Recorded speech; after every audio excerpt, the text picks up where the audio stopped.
morning.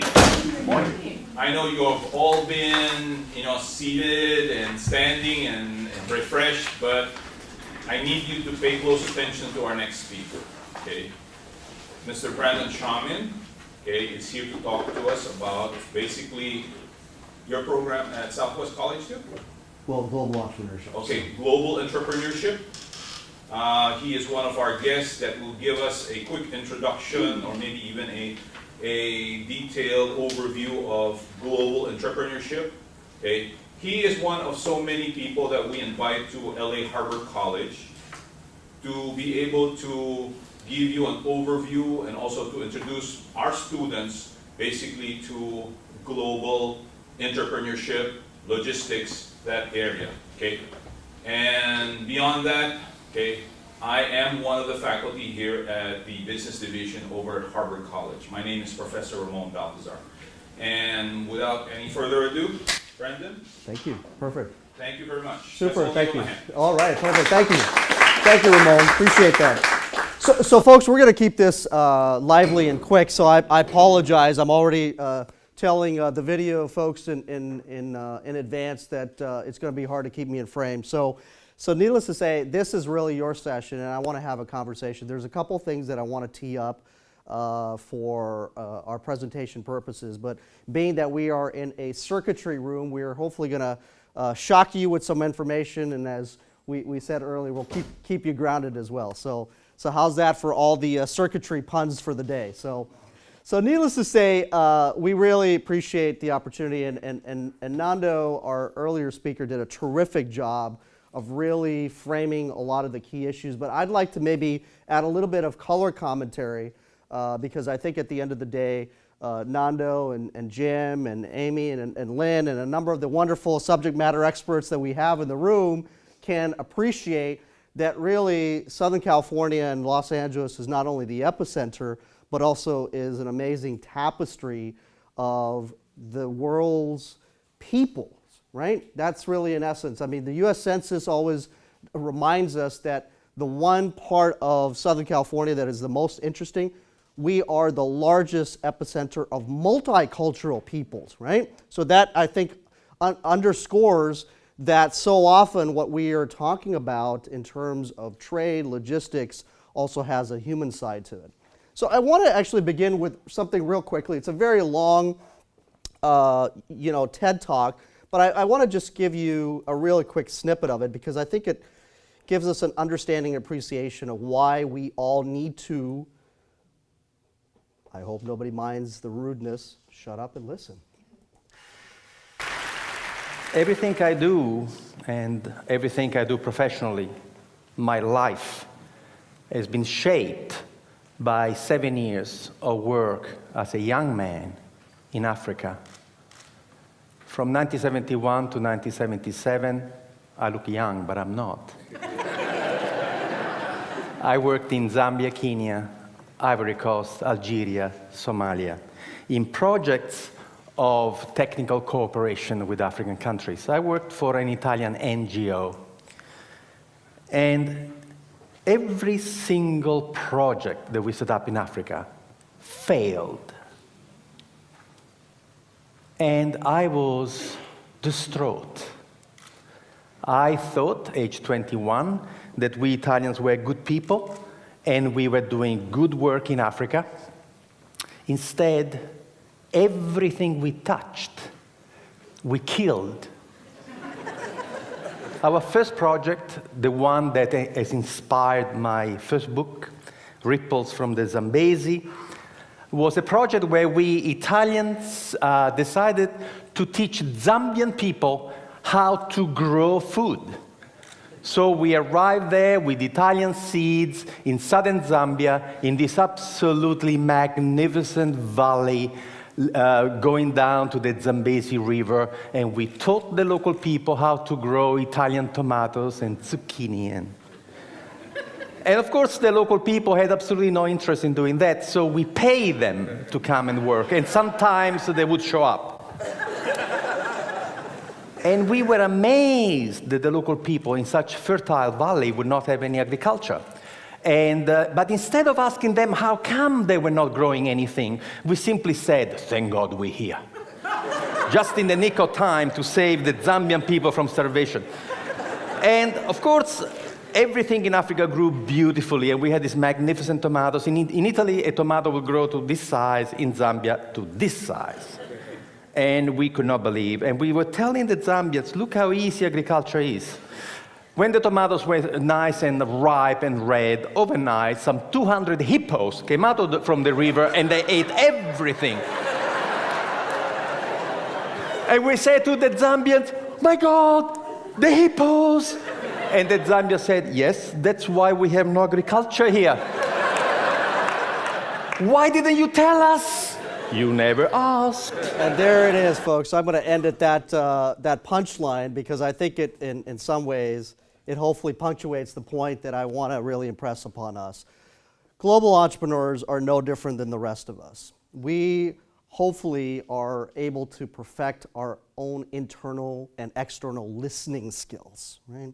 I think this is the great thing about entrepreneurs, is that they not only accept the risk, but they identify what are the best opportunity for taking a risk that's actually going to produce a positive outcome, right? Maybe not so much for our friend Ernesto Ciroli, and I think it hopefully kind of shapes our own thinking of why entrepreneurship is so critical. I'm going to share a little bit. Ramon was kind enough to talk about a regional collaboration that we are all part of, and Harvard College is really, in some ways, where that journey began. So I'll talk about that at the tail end, but I want to just, like I said, tee up a couple of things. So as many of you might be well aware, we are this week in the middle of an exciting World Trade Week activity, series of activities. I don't know how many there are. Bonnie, I don't know how many events are just happening this week alone, right? Crazy.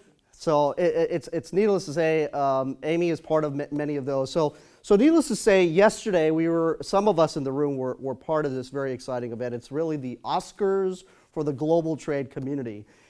800 people converged in downtown Los Angeles to hear from some exciting people and to celebrate the achievements of groups and organizations. Amy Gratt from ITEP was a proud recipient of one of those awards, so she will be happy to share more about that.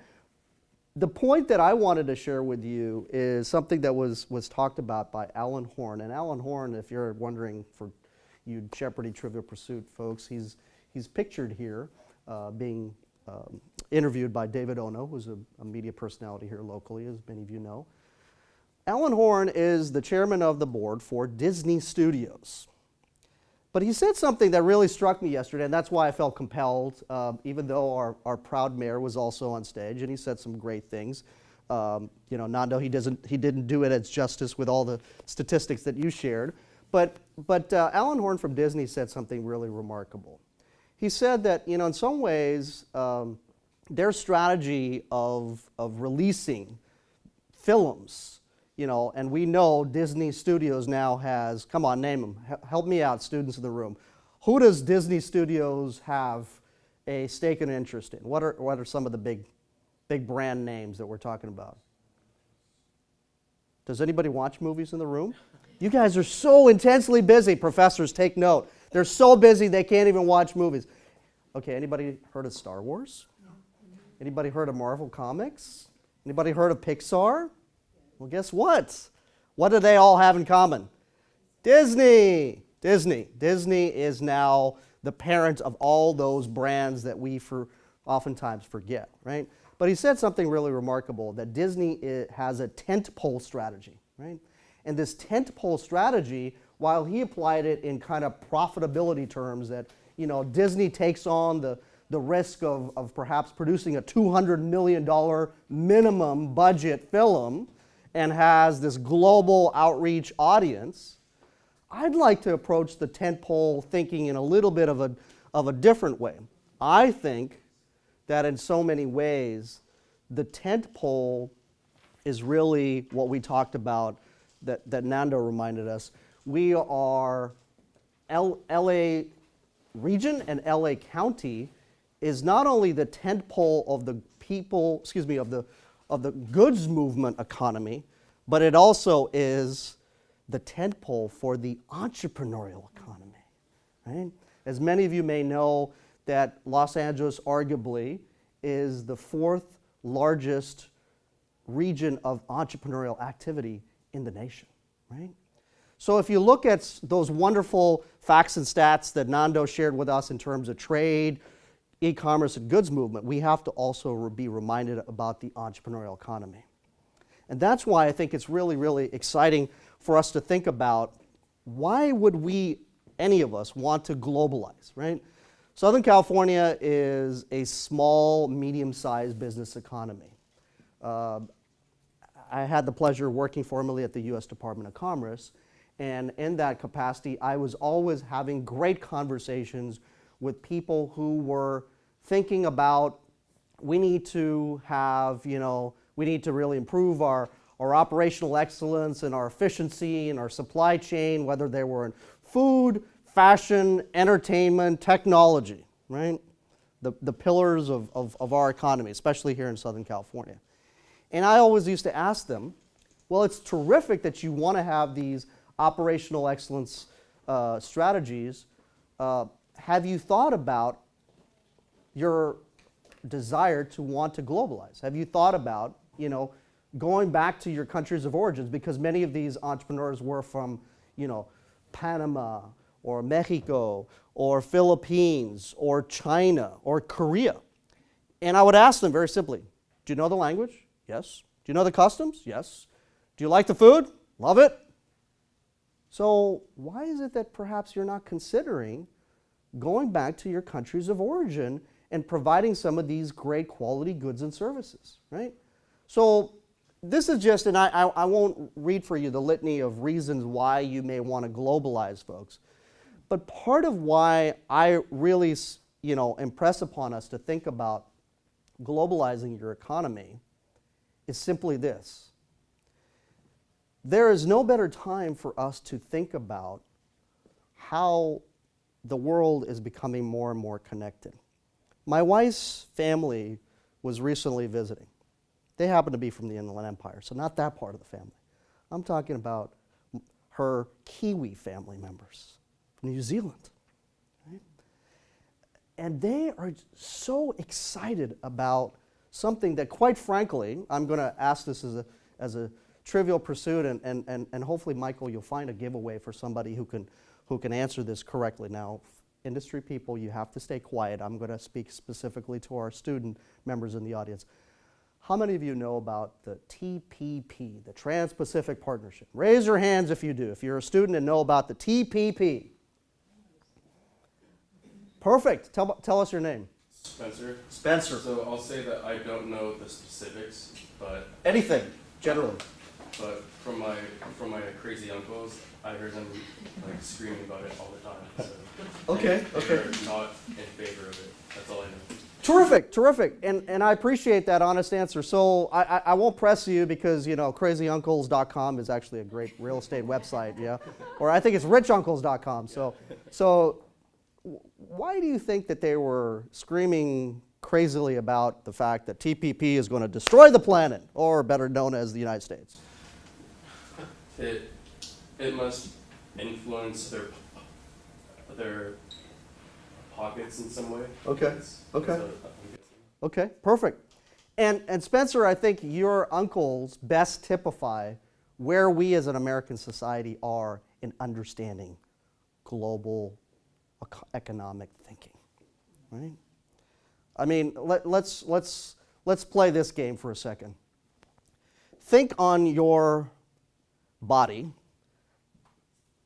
What is your favorite article of clothing?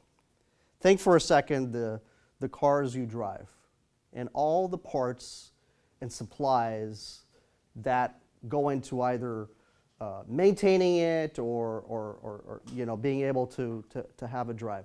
Think for a second a game, either a video game or an app that you enjoy. If you're thinking like me, I would say that you have a real high probability that one or more of those parts was either purchased, produced, distributed in a different part of the world. You know, it's really funny. I mean, just recently I was going to help my wife do sunglasses shopping, and that becomes a very expensive endeavor. Some of the ladies in the room know it's just as much of a fashion accessory as jewelry is, right? And she was buying a very, very expensive designer brand eyewear, right?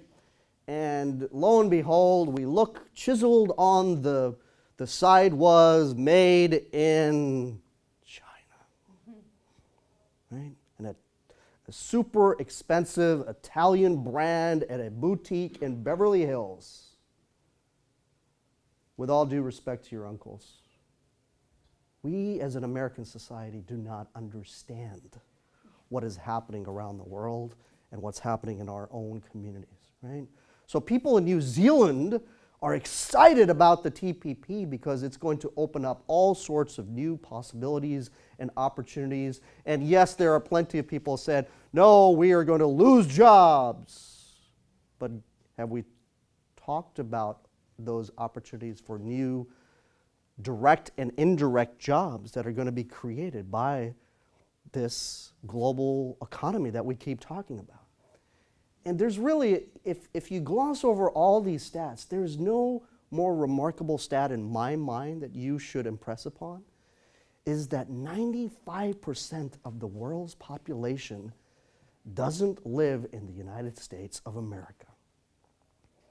And if I am a business person and I am an entrepreneur who's wanting to take risk, accept that risk, find an opportunity to maximize on my profits, wouldn't you want to give yourself that best opportunity of success with trying to get it in front of the largest number of potential customers or clients? I sure would, right? And I think this is part of why, and there's many, people in the room that could probably make this argument much more eloquently than I can, but I think that it's really, really important as global entrepreneurially minded individuals, we need to accept that risk and even to take that risk. These are some of the market reasons for why we should be thinking about the global economy. But let me put it even in more interesting and real terms.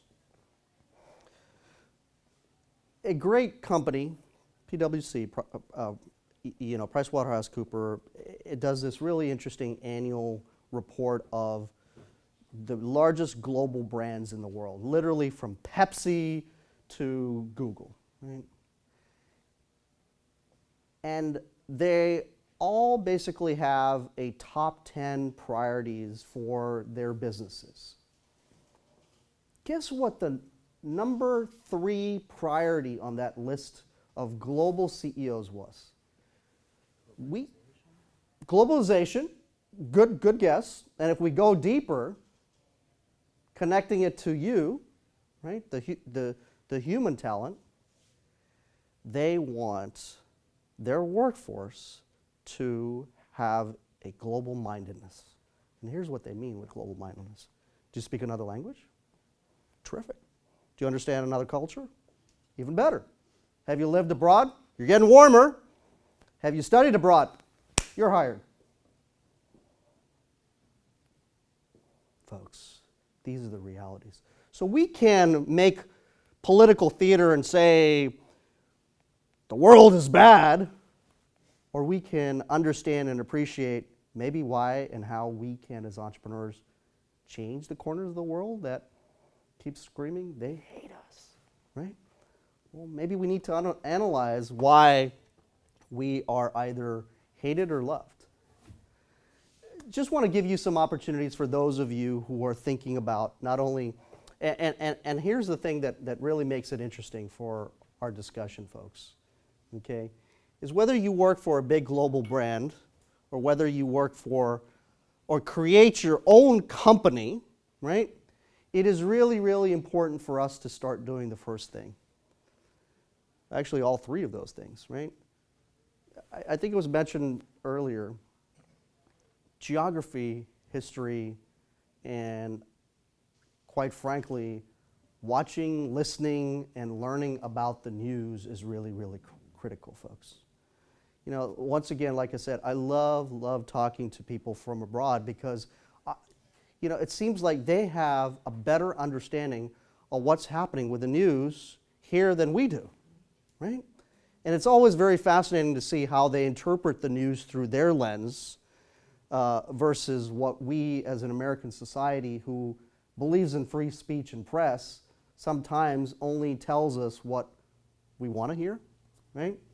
So assessing stability of markets, analyzing, collecting data, looking at country rankings and cultural perceptions, all things that we need to be checking off the box. Question? What is primary and secondary data?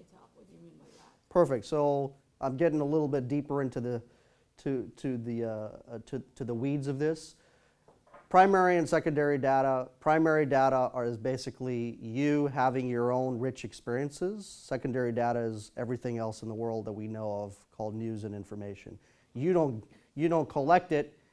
You basically are reading and interpreting everything else that's happening. So if you have a favorite website, if you have a favorite blog, if you have a favorite search engine, if you have a favorite news channel, that's when we basically are focusing in on secondary data. Primary data is what I was telling you. You collected yourself. You collected yourself, and how do you collect it yourself? Searching, experience, right. Having an opportunity to perhaps travel abroad, having an opportunity to perhaps interact with people in your own community that might be from another part of the country. Right? These are ways that you can, just what I was doing in some ways, what I was talking about, talking to my wife's family members from New Zealand and getting a sense of what's the pulse of what's happening literally a couple of oceans away, right? That was me engaging in a very, very simple way of primary data collection. Now, I won't bore you with the details of how you can get more sophisticated, but there's some really great tools out there that you can use. Let me actually get to a more interesting slide, and this kind of goes a little bit deeper into the data, right? So you asked about data and information. By the way, for those of you, another term that has a lot to do with global trade is the notion of big data. Anybody spend time on internet doing any shopping or going to a website to gather information? I think everybody should be raising their hand on that one, right? So guess what? All of those companies, organizations, internet service providers are capturing information about where we are going, our digital footprints, right? So that helps to shape and inform. So we are bathing in data and information, folks. But entrepreneurs are the ones who are able to piece that puzzle to say, aha, this is what I see. So I see that there seems to be a real interesting appetite in China right now for organic dog food. How you get there, I'll leave to your imagination, right? But the ability for you to be able to capture that opportunity is what entrepreneurs are doing, right? They're looking at data and information that oftentimes, seemingly, the rest of us look at a chart and go, okay, time to sleep, our eyes are glazing over, right? Flip the page, please, flip the screen, let's go on to something more interesting, you know. But this is what we want to think about, right? How do you make use of the information and data? So top countries, indexes in terms of their ability. Look at the ease of doing business.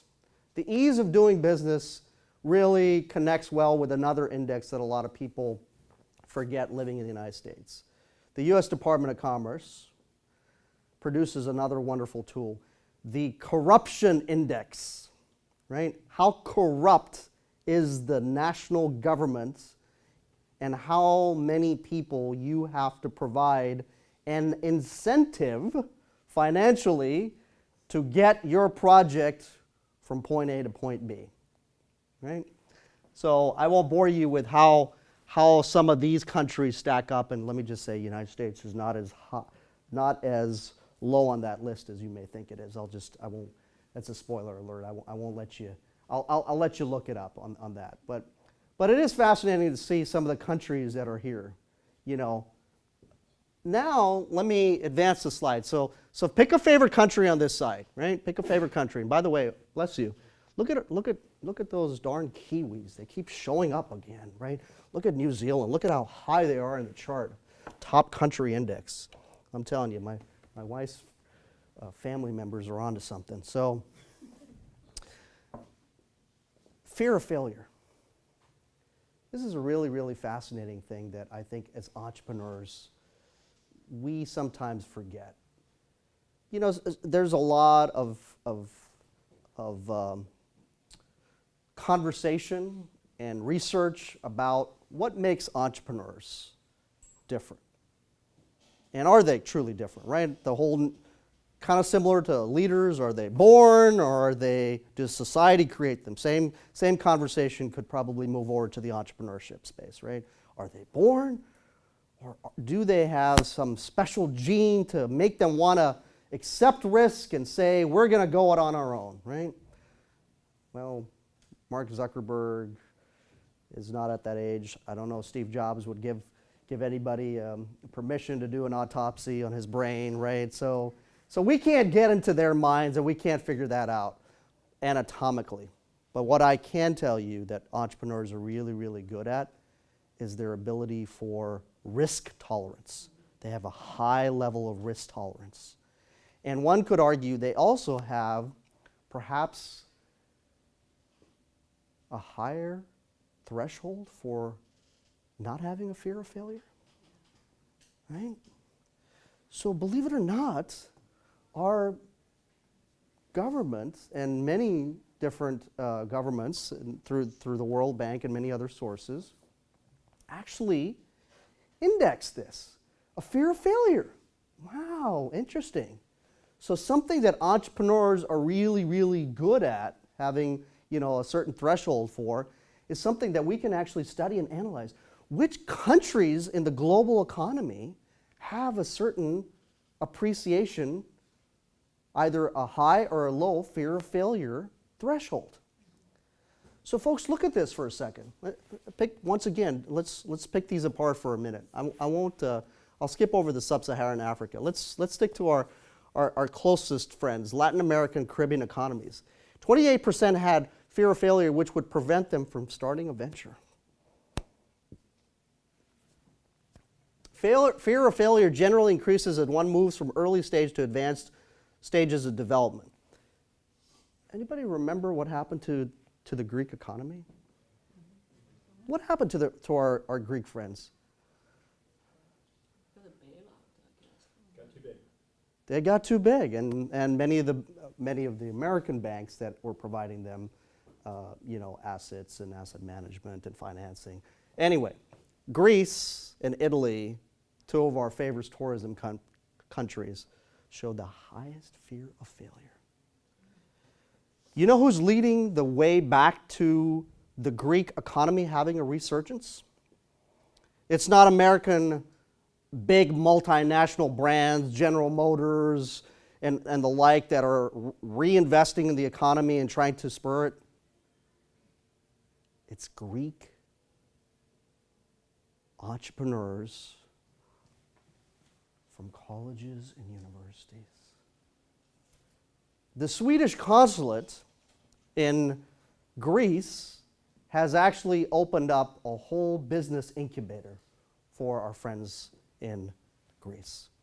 So folks, this is what I want you to be thinking about as we come to the end of the line, is I hope that I've given you some opportunities for thinking, right, to just tee up. So we here at Harvard College are committed, and we have a number of people here in the room that I think can speak more to this, but the Global Entrepreneur program and certificate is coming. So for those of you in the room that want to learn more about it, we really, really want to encourage you to think about it. And as I promised, one last plug, right?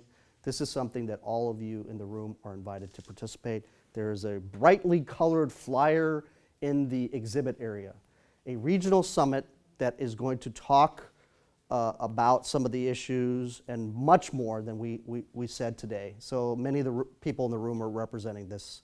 So I'm going to stop there, and if I think we're out of time, Michael, for questions, but I'm happy to stay on for a few minutes afterwards. Thank you, Brandon. Thank you, guys. Appreciate it.